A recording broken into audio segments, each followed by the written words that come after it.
Qu'un Sefer Torah, il est au Sefer Torah. Il y a quelqu'un qui est devant un livre qui étudie, il est l'Omen. Quelqu'un qui est. La différence entre Essek la Torah et qui étudie la Torah, qui étudiera, c'est quoi? Celui qui lit et celui qui écrit. Non, qui est poète, quoi, qui fait l'action. Il est au Sek, il est non, parce que le Met Torah, c'est à un certain niveau. Après, il y a les modes, les lamed, les laasot. Non, c'est normal. Le mot, les lamed, les laasot. Où se trouve le mot Essek Torah? C'est quand j'applique la Torah, quand je la pratique la Torah. C'est un des trois, je pense. On va voir. On va vérifier est-ce que même c'est cette définition. Une mode, c'est la. Voilà, je vais vous poser une autre question qui a priori elle a l'air d'être très banale. Et la réponse a l'air d'être évidente, mais qu'on réfléchit un petit peu plus. Pourquoi Akadosh Baruch Hu a eu besoin de faire descendre la Torah dans le monde? Je précise ma question. Adam Arishon, Akadosh Baruch Hu il continue de donner la Torah? Il lui a donné Michel. Il a donné la Torah à Adam Arishon? C'est vrai, il y a marqué Bereshit. C'est à quel Borah? D'accord, Barashit, on attend le 6e jour, le 6 Sivan. Oui, mais il faut comprendre pourquoi on attend le 6 Sivan. Et donc je reviens à la question initiale. Est-ce qu'Adam Arishon a eu besoin de recevoir la Torah pour être Adam Arishon? Quand il l'a créé, est-ce qu'il a prévu de lui donner la Torah? Je vais poser la même question. Abraham Avinu, que je me trouve, il a donné la Torah? Ou Abraham Avinu, il a compris par lui-même comment une personne doit se comporter dans ce monde? Kleyotav, c'est Klayot. Il a dit les reins d'Abraham Avinu, il lui a enseigné. Donc Abraham Avinu, il a eu besoin de recevoir la Torah? On sait très bien que non, puisqu'il a appliqué 100. Donc ça veut dire que la Torah existe dans le monde sans qu'elle ait besoin d'être descendue. Sans la faire descendre. Alors pourquoi Akadosh Baruch Hu a besoin de faire descendre la Torah dans ce monde? Vous avez une idée? Pour qu'on puisse se rapprocher de lui avec. Et Abraham Avinu, comment il s'est rapproché d'Akadosh Baruch Hu? Pourtant il n'y avait pas de Torah. Il n'a pas reçu la Torah pour se rapprocher. Il s'est quand même rapproché.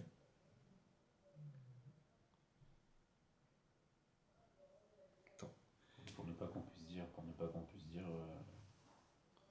tu nous as pas donné les kélim pour pouvoir l'étudier. Mais Abraham Avinu, il a pu enseigner à Yitzhak, Yitzhak a pu enseigner à Yaakov. Après, c'est mon problème à moi. Est-ce que je veux apprendre? Je ne veux pas apprendre.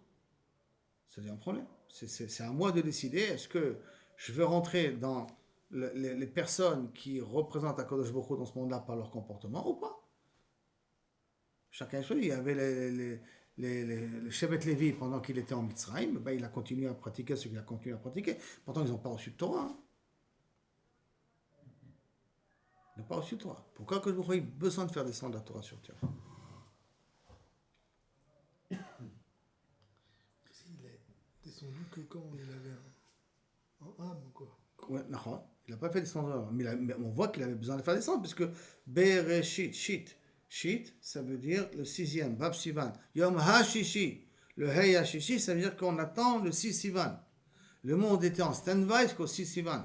Mais en vérité, à la base, Adam Arishon, il n'avait pas prévu de recevoir la Torah. Alors, la réponse, elle est simple. La question, elle est simple, et la réponse, hein? Il était peut-être déjà au niveau intrinsèquement pour l'avoir sans que Hachem il la donne. Machma qu'Adam Arishon, oui, Abraham Avinu, effectivement, puisqu'il a appliqué sans qu'il a reçu. Donc intrinsèquement, il comprenait quoi faire. J'ai dit, pourquoi le monde ne fonctionne pas comme ça? Hein? C'est-à-dire, effectivement, il y a une notion d'Iridat Adorot quelque part, mais explique-toi, il faut t'expliquer plus. Qu'est-ce que ça veut dire quoi, Iridat Adorot, justement? Maintenant, vous connaissez l'expression... les louchot qu'on a reçus au Matan Torah s'appelle Charut ala louchot.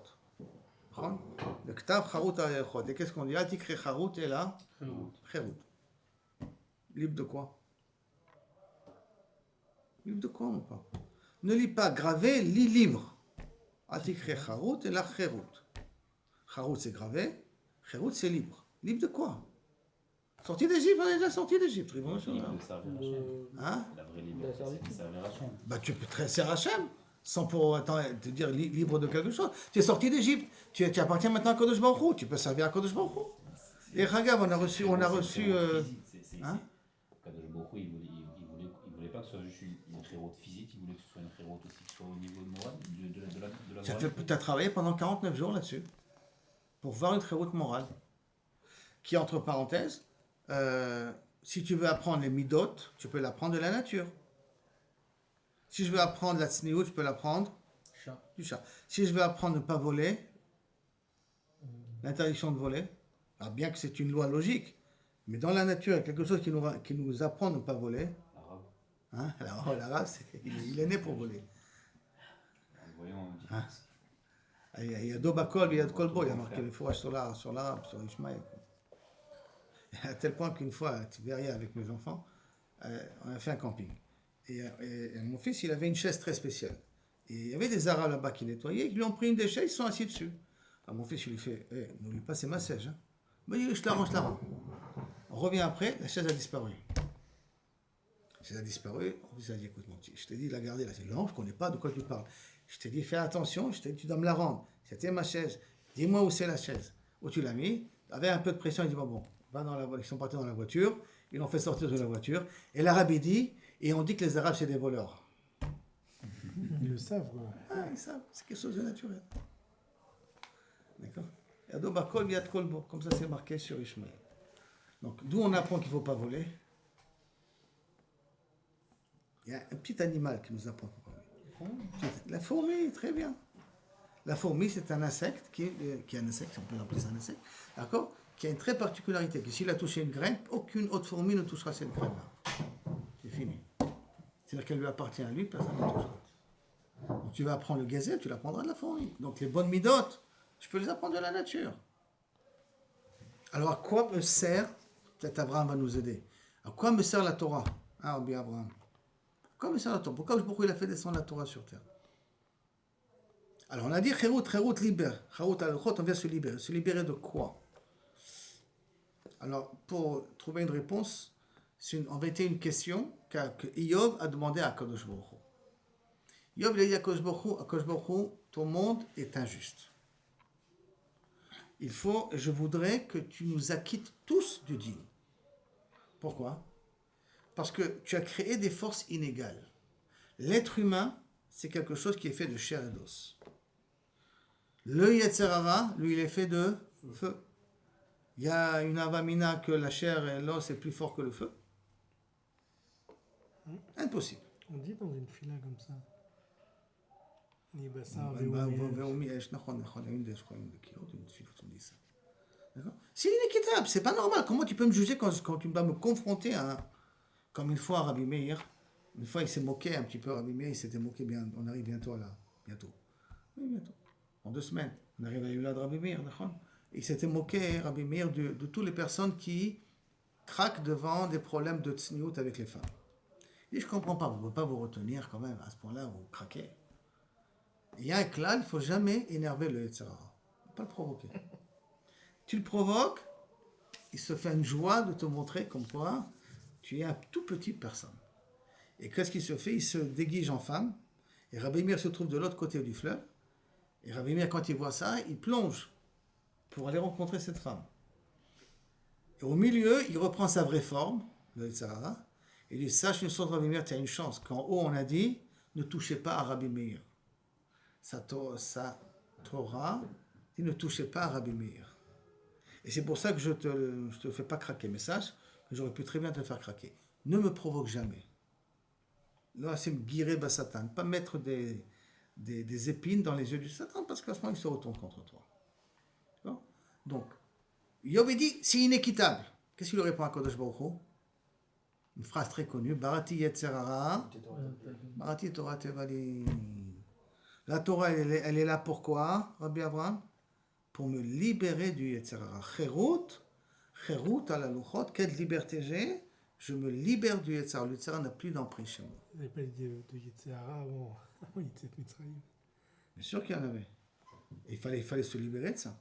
Oui, pourquoi plutôt maintenant il y a besoin de la Torah alors qu'avant il n'y a pas besoin de la Torah pour... Non, parce que là-bas, c'était une préparation pour arriver à ce niveau-là, de pouvoir mériter en disant à Hashem Nishma, de nous donner les kelim pour pouvoir se libérer du Yetzer Hara. Le monde était sous l'emprise du Yetzer Hara. Paro, c'est lui qui gouverne. Toute cette quarts de Torah, c'est lui qui gouverne. Kosh Baruch Hu nous fait sortir pour nous donner la possibilité d'être le peuple qui peut se libérer de toutes ces emprises du mal qu'il y a dans le monde. Ça? Donc, le but de la Torah qui vient, et comme tu m'as dit, à cause d'un tikkun, réparation, pourquoi? À la suite de la faute de Adam Arishon, qui a fait rentrer le Yetzer Hara en moi. La seule manière de pouvoir le refaire sortir de moi, c'est utiliser la Torah. C'est pour cela que quand ils ont dit Naseh Benishma, ils sont arrivés à un niveau Pascha Zohamatan. C'est quoi Pascha Zohamatan? Oh, Adam Arishon. De Adam Arishon. Ils sont au niveau d'Adam Arishon, c'est-à-dire que le Yetzer Hara est sorti de... Il était toujours encore présent, mais il était sorti de... Il est présent dans la nature, mais il était sorti de... Il n'avait plus la même emprise qu'il avait au départ. Avec le Hegel, malheureusement, il est rentré de nouveau. D'accord?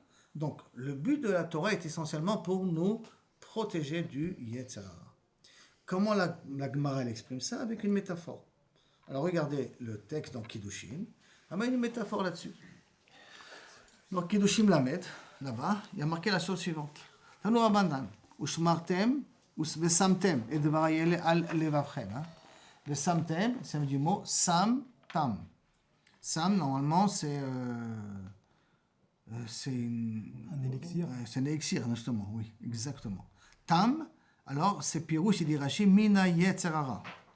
Et la Gemara, elle dit, donc c'est une atzala, une forme d'atzala de protection du Yetzer Hara. Et la Gemara, elle fait ça une métaphore, Machal le Adam, Sheika et Beno. Un père qui a frappé son fils. Et bien, malheureusement, quand il a frappé, il a un peu trop bien frappé, qu'il a une blessure. Et de cette blessure-là, maintenant, après que le père il a frappé, il lui a mis un pansement. Vers Marley, il lui a dit, Béni, Kolzman, Shereti, Azo, Almakatra, tant que tu mets ce pansement-là sur ta plaie, et Chol, Machéanatra, tu peux manger ce que tu veux. C'est quoi manger ce que tu veux? Même des sucreries, tu as le droit de te prendre. Alors que les sucreries, c'est très mauvais pour des infections, ça développe l'infection, mais tu as une possibilité de te servir de ce monde-là, Ershata, V'im, tu n'as pas besoin d'avoir peur. V'im, ata ma'avira, mais si tu enlèves ce pansement, arehim alanumi, attends-toi à ce que ça va commencer à suppurer, ça va commencer à produire du pu. Kach HaKadosh Baruch Hu amar l'Israël. Ben, béni, barati Yetzer Hara, c'est écrit Yetzer Hara, mais barati lo Torah tevalin. Je donnais un joker qui me protège du Yetzer Hara. Maintenant, essayez de m'expliquer un petit peu cette midrash de Kiddushin. Qu'est-ce qu'il veut dire, cette midrash de Kiddushin? J'ai créé un Yetzer Hara. Le Yetzer Hara, c'est moi qui te l'ai mis. D'accord? Mais je t'ai donné un pansement qui s'appelle Torah Tevalin.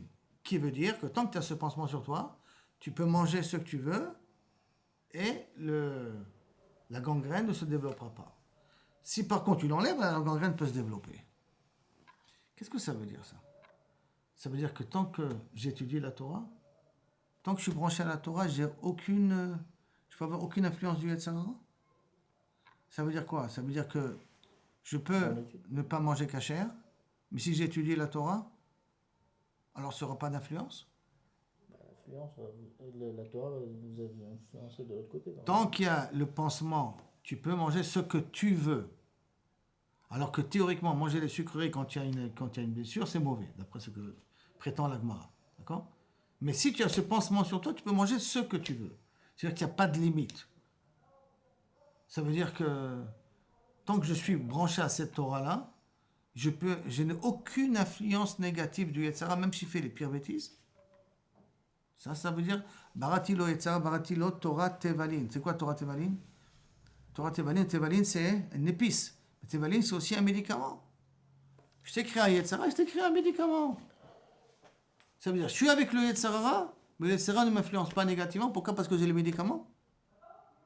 C'est comme un vaccin. La Torah, c'est comme un vaccin. J'ai le virus, mais il ne me fait pas de mal.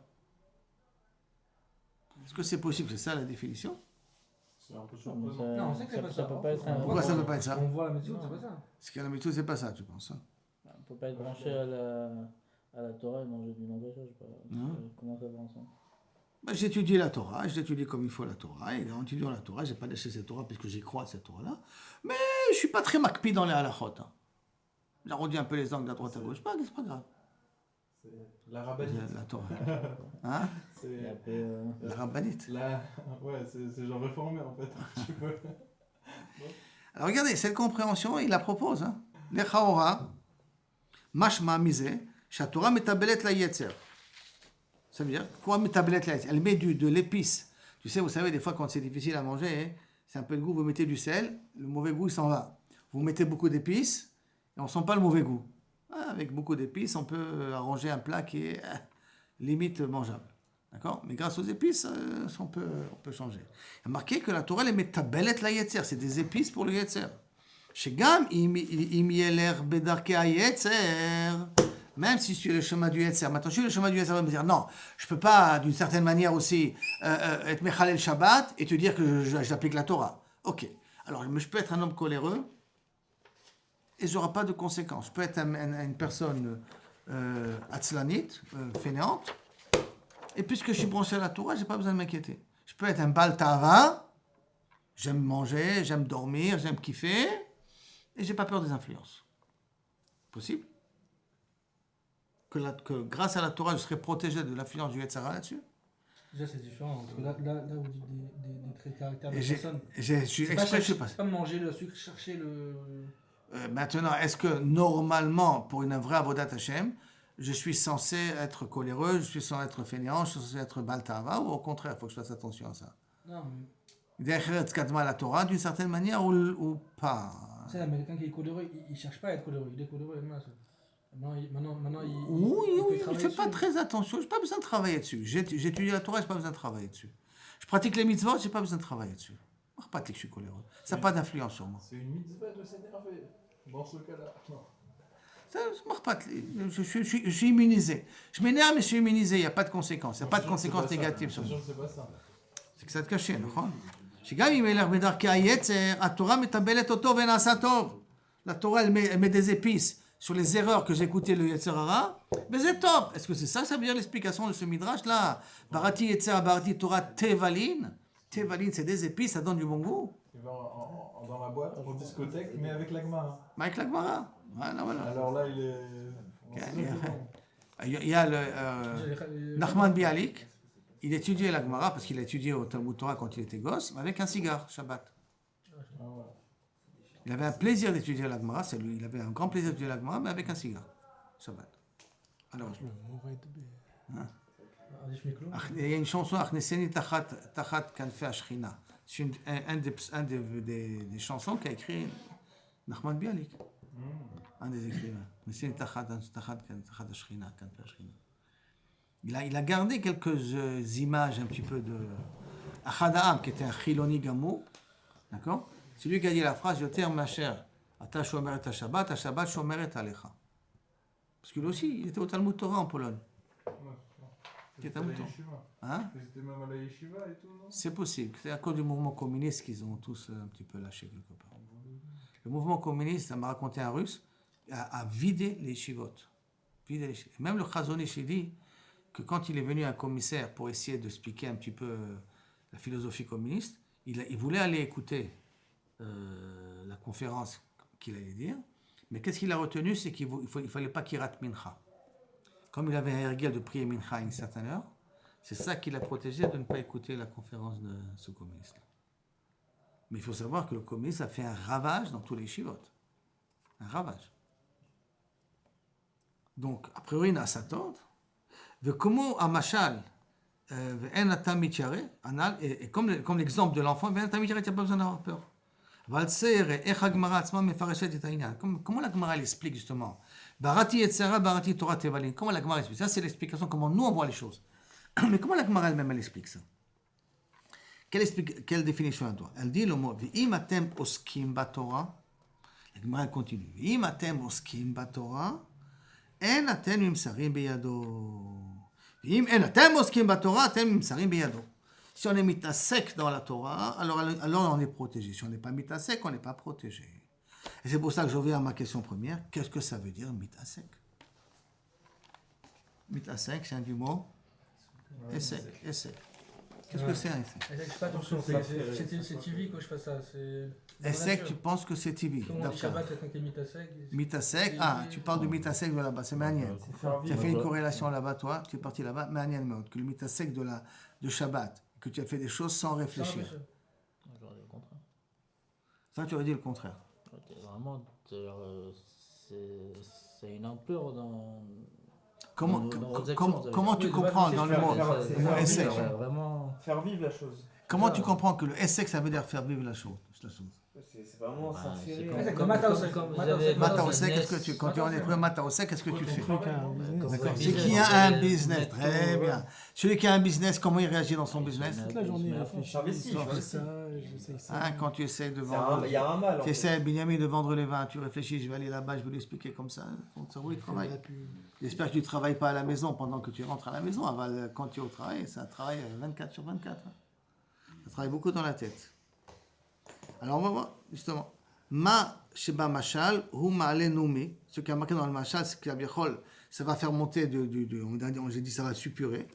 Banimshal nimsarim yada yetzer. Dans la mashal, c'est la métaphore. Dans la réalité, c'est je tombe dans les mains du yetzer. Kadam aboreach mison'o. Comme quelqu'un qui veut se sauver de son ennemi. Achafes leorgo. Veumosro oto biyad harotzeach. Et je le mets dans les mains du yotzer, du criminel lui-même. Verak alede esek batora yachol livroach. Moi, je veux me sauver du Yetzer Hara. Akadosh Baruch Hu, il me met le Yetzer Hara, mais il me dit, tu peux te sauver de ce Yetzer Hara, tu peux sauver de cet assassin-là, à une seule condition, que tu sois Osek Batora. Donc, qu'est-ce que c'est Osek Non, Batora? même si le bonhomme il a le Ratson, c'est le maspic. Non. Non, justement. Même s'il a le ratson, il n'y a que le désir, zélo maspik. Ça fait très peur. Ce Mahamar, il n'est pas pachout du tout, vous allez voir. Mais en vérité, il est réalisable. Il n'est pas pachout, il n'est pas simple, mais il est réalisable. Est-ce qu'on peut dire, même si en attendant de savoir c'est quoi la vraie définition de Osek Batora, mais est-ce qu'on peut dire quelqu'un qui, même s'il est au Kollel ou il est, je sais pas moi, vraiment, il s'occupe vraiment très bien de Torah, quoi, il a plus de Yetzer Hara, Bémet? Non. Il y a une notion comme ça dans le Balatania qui dit David Ameler, Velibi Halal Bekirbi. Libi Halal Bekirbi, c'est-à-dire que mon cœur est vide. Comme ça ramène le Matania au nom de David Amer. C'est David Amer qui le dit ça aussi dans les Télim, qui veut dire que j'ai réussi à éloigner, à effacer carrément le Yetzirah. Le Yetzirah n'est plus une fonction contre moi. Et si on va d'après la Gemara dans Rabbi Shua ben Levi, le Yetzirah c'était Chavruta. Ouais. Genre, il a fait la shrita. Non, Hein? il y a une notion aussi comme ça. Il a fait la shrita. Il a fait Shrita de son Yetzirah sur certaines choses. Je vous rappelle la Gemara dans Ktubot, qu'il y en a qui portaient la kala sur leurs épaules. Alors, je dis, Rebbi, comment tu portes une femme mariée sur les épaules? Dans les journaux, dans la une, regardez, le rabbin, il met sur les épaules la kala, réformiste. Qu'est-ce qu'il répondait? Elle est comme une poutre sur mes épaules, comme des oies que je mets sur mes épaules. J'ai plus aucune attirance. J'ai tué carrément le Yetzirah. Donc il y a une méthode comme ça de tuer le Yetzirah.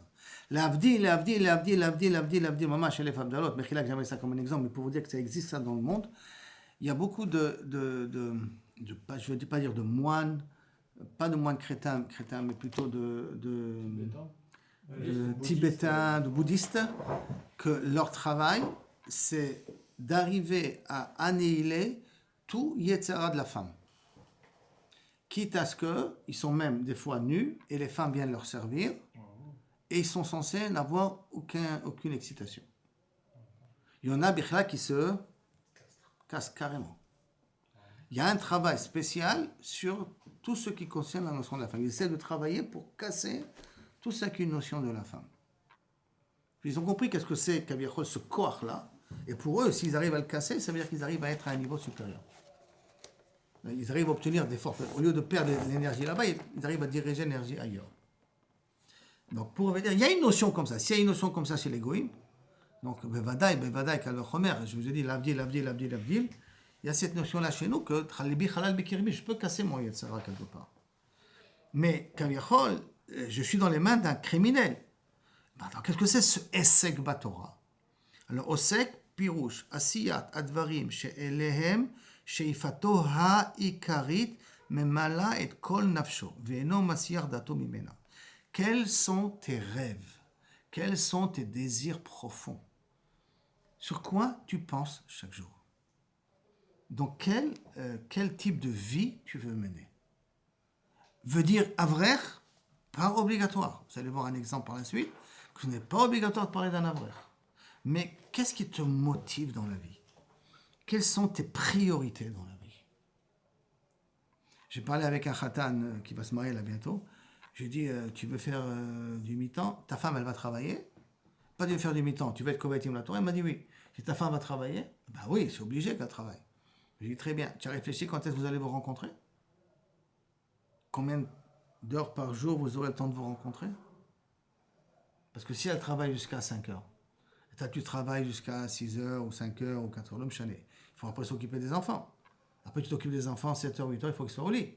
Et après il faut aller au collège puisque tu n'as pas étudié de la journée. Donc ça veut dire combien de temps tu es avec ta femme? 1 heure, 1h30.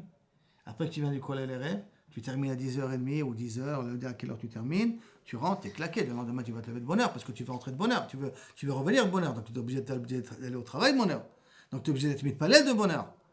Pour que tu puisses aller au travail de bonne heure pour pouvoir rentrer de bonne heure. Donc en fin de compte, combien de temps tu es à la maison? Alors où sont les priorités? Est-ce que la priorité c'est l'éducation de tes enfants? Est-ce que la priorité c'est ton limoud? Est-ce que la priorité c'est ta famille? Où sont tes priorités là-dessus? Et si les priorités c'est l'éducation de tes enfants, alors est-ce qu'il faut que ta femme elle travaille à plein temps? Ou vaut mieux qu'elle travaille à mi-temps? Parce que quand l'enfant il va venir, enfin l'enfant, tu vas l'amener au GAN, tu vas le laisser jusqu'à 4 heures au GAN? Ça veut dire que la majeure partie de la journée, qui c'est qui éduque cet enfant? La gagnanette. Et quand toi tu reviens du travail, elle revient du travail et elle reçoit les enfants, elle a la patience de jouer avec eux? Ou qu'elle pense à une seule chose, leur donner à manger, leur faire le vin et les mettre au lit? Donc, combien de temps on investit avec les enfants? Où sont les priorités? Si maintenant les priorités c'est les enfants, donc tout mon mode de vie change. Toute mon manière de décider qu'est-ce que je fais, ça change automatiquement. Eh bien, c'est un petit peu la même chose. Quelles sont mes priorités? Ma priorité, c'est le Limud Torah ou pas? Si ma priorité, c'est le Limud Torah, tout doit tourner maintenant autour de ça. J'ai pas le temps, on va voir comment on peut résoudre le problème. Aval, est-ce que, Kaviachol, c'est quelque chose qui est dans ma tête tout le temps? Shifato ha'ikarit, mon désir le plus profond, d'accord, memal'a kol nafsho, ve'no masir dato mimena. Il n'enlève pas sa tête de là-bas. Kmo, il y a une chose qui ressemble à ça, que ça ne sort jamais de notre tête. La parnassa. Vous y pensez à chaque jour. Surtout celui qui... Celui qui a son compte. Celui qui a son compte. Comment ça va se passer aujourd'hui? Je vais faire ça, je vais gagner là-bas, je vais faire cet investissement-là. Je vais peut-être faire ce truc-là ici. Toute la journée, il pense à ça. Surtout s'il a son compte. Ceux qui reçoivent une paye, ils ont moins de émouna de ceux qui sont à leur compte. Ouais, ils ont plus de choix d'âge pour étudier aussi. Ils ont plus de choix d'âge pour étudier aussi. ceux qui ont une paye qu'à voir, ou ceux qui sont... Non, ceux qui ont de la paye. Voilà. C'est quoi le mieux? Ils ont aussi peut-être. C'est pas sûr qu'ils ont tellement de temps aussi. C'est Ça, une question de priorité. Ça, c'est nouveau. Comment tu gères ta journée? Celui qui a son compte, il peut décider de commencer s'il a envie, il commence à 10h. Mais ça... T'as pas ceux qui travaillent le plus. Non, moi j'ai vu pas mal de gens, ils font des des études études à 10 heures. Il t'envoie à 10h du soir, je veux 4 cartons. Tu ne pas le bonhomme. 4 cartons, tu réponds. Oui, mais d'accord. Je les vois, je les vois tous les jours. C'est les mecs qui travaillent le plus, c'est les mecs qui prennent pas de vacances, c'est les mecs qui... Non, mais yesh. Non, mais il y a des gens qui sont déjà bien rodés. Donc eux, ils ne s'inquiètent pas trop. Mais je sais que le pauvre Itzik, il a des commandes des fois 24 heures sur 24. Déjà, sur Twitter aussi. Ils appellent à des heures qui sont... Non, parce que les gens, évidemment, voilà. On leur donne une habitude aussi, les gens. Il n'a rien à mis, mais maintenant, il a une responsabilité par rapport à la société, donc ils sont obligés de répondre. Mais ça, c'est quand tu es un employé, mais quand tu es patron, et tu te dis, c'est encore X d'argent qui peut rentrer dans la société. Comment pas chaud. on met les limites. Donc il faut savoir mettre des priorités. Mais la parnassa, c'est quelque chose qui te tracasse tout le temps. Je parle d'un mec qui a 60 ans, qui a ça y est, il a fait sa carrière. Dès que chaz v'shalom, personne pour vous, d'accord, mais que le patron vous dit on va faire une redressement budgétaire. Le mot redressement budgétaire, on comprend tous ce que ça veut dire. D'accord? Redressement budgétaire. Et d'un coup, on se met à réfléchir, on n'a pas faim, on n'arrive pas à manger à la maison, on a un petit peu une tête comme ça nerveuse, on est angoissé. Pourquoi? Qu'est-ce qui va se passer? Attends, la personne n'a pas encore été licenciée, hein. Mais déjà, rien que le fait qu'on sait qu'il est dans la liste, ça lui travaille la tête. Il y a des choses dans notre vie qui nous prennent la tête. Est-ce que la Torah nous prend la tête de la même manière? La asok batorah. Oui, mais je ne suis pas avrère. Je ne suis pas avrère. Comment je peux être osek batora quand je ne suis pas avrère? À quoi tu penses quand tu t'aimes? C'est en fait, il dit que l'envie de la Torah, elle est comme l'envie de Satahava. Un petit peu. Ouais, il a remplacé Satahava par l'envie de Ouais, ça, c'est le gros travail. Bon, ça, c'est le travail qu'on est censé y arriver. Hein. C'est une Tahava, ça, non? Alors, regardons justement. Alors, d'accord. Le pirouche la sok chez Neymar, Amelim Batora. Amelim Batora, qu'on a marqué dans le parashat de Chokotai. Ve'en adam amet, ela bedavar sheishaf elav. Je peux être amel, je peux m'investir, vraiment me casser la tête, ne pas être mévater sur mon seder limoud, que ça uniquement si je suis shoef elav, si c'est un désir. Ve'od amrou ki esek ou ki en lachon esek be'ivrit, itasku imo, comme s'il y a un contact avec, un itasku, comme s'il y a eu un combat entre eux, comme il y a marqué dans le Béro de Yitzhak. À un moment d'une dispute, je m'y accroche jusqu'au bout quand même. נמצאנו למדים כאן, כי את כל גדר מלחמת היצר הרע על התורה, היצר על ידי התורה, אם אדם ישים את כל שאיפתו לתורה, si un homme met tous ses rêves et toutes ses volontés dans la Torah, et makom la yetzer leikanes elav. Le yetzer ne peut pas rentrer chez lui. Par conséquent, tout, hein, כמובן, צריך, וכמובן, צריך שלא יהיה שום שדה קטן, aucune petite faille. אשר יוכל היצר להיכנס בו, que le yetzer risque de rentrer là-bas. Et la sagour, ממש בפניו מכל צד. Et là, il ramène 3 exemples. Il y a hermétique de l'eau, il y a hermétique du gaz, il y a hermétique du yetzer hara. Et hermétique du yetzer hara, il est beaucoup plus gros qu'hermétique du gaz. Hermétique du gaz, c'est déjà assez important. Mais hermétique du yetzer hara, c'est vraiment laisser aucune faille. Dès qu'il y a une petite faille, on se fait avoir. Le yetzer hara, il peut rentrer. C'est-à-dire que Halal Bekirbi, qui dit David Amelech, c'est un niveau où le yetzer hara, il a vraiment été... Il a plus de place. À tellement qu'il a plus de place, quelqu'un m'a donné une explication, mon fils m'a donné une explication intéressante, au nom de quelqu'un d'autre, bien entendu, mais il m'a dit que David Amelech, il disait Cheshavti derachai. J'ai calculé ce que je voulais faire. Je voulais aller à droite, à gauche, et bah, sauf mes pieds m'ont ramené au Beth Midrash. Qui veut dire que il a essayé. Comment je peux me forcer à sortir et à arriver au Beth Midrash? Alors je dis, tu sais, je veux faire un peu d'argent, je veux aller me promener, j'ai besoin. Et donc je suis sorti de mon petit cocon personnel de la maison. Et maintenant que je suis sorti, donc j'ai eu l'élément qui m'a permis de sortir. Et là, maintenant, à ce moment-là, je vais pouvoir plus facilement, après, le diriger vers le Beth Midrash. Je le dirigeais ici vers le Beth Midrash. Pourquoi? Parce que je fais un genre de mito sur l'ishma. Je vais chercher une raison qui va m'encourager pour pouvoir aller au Beth Midrash après. Par le fait que des fois il fait froid, des fois il fait dur, j'ai pas envie de sortir. Alors je vais m'encourager à sortir pour quelque chose pour que je puisse après arriver à ce que je veux vraiment. Il faut faire des kidouches alors. Oh, pareil, nachenami, ou des kidouches, ou des croissants, quelque chose qui va me forcer à me lever, parce que le but c'est de me lever. Mais comme je sais que j'ai dû être ça, je vais l'utiliser pour pouvoir sortir quelque part. Donc pour l'instant on est dans une situation là, d'accord, où il y a un essek à Torah. On a le grand problème, c'est comment c'est possible que je puisse d'un côté être un homme qui travaille, et d'un autre côté être quelqu'un qui est osek batora. Comment les deux peuvent être ensemble, puisqu'il faut qu'il n'y ait aucune faille. Alors ça, Bezrat Hashem, on essaiera de voir la semaine prochaine. Ok. Amen.